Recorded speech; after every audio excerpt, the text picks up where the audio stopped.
So I just had a question because you talk a lot about like protecting and securing our southern borders.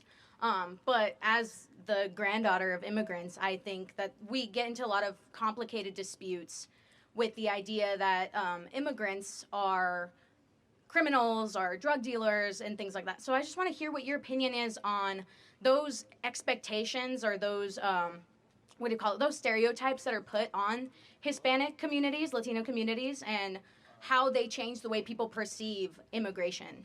Sure. So, thank you for the question. So you said you're the first generation Yes, I student am. or first generation American? I'm a first generation student. Cool, great. Second generation American? Did I hear that right? Third generation Cool. American on my mom's side. Great. Second on my dad's. When your grandparents, then, is that right, came Yes. to this country, did they do so through the legal process that was in front of them? So my father got married to my mother, so he's a legal resident of the United States. She's been here her entire life. But did she enter legally? My great, she did. Okay. She's born here. Yeah. Got it. My grandpa on my dad's side entered in illegally. Okay. So I'm not here to like insult your grandpa, right? But Yeah. but we must be very clear that the type of immigration that we support is when you follow our rules and you come on our terms, and that you do not break into a country uninvited and you try to cut. Can I add something to that? The reason why he left, and a lot of people in Mexico do, is because of the political state, especially in the 70s and 80s, when they decided to move.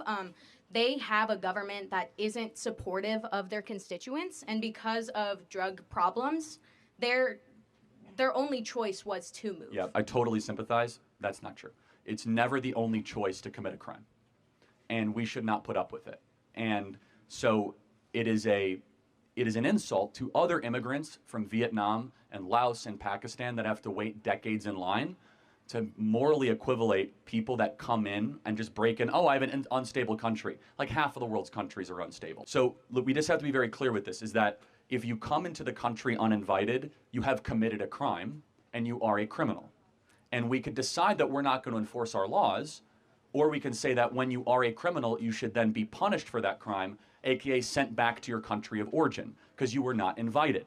And it is an insult, again, to the Poles and to the Czechoslovakians and from the Senegalese and people all across the world that don't have the proximity or the luxury just to waltz into America.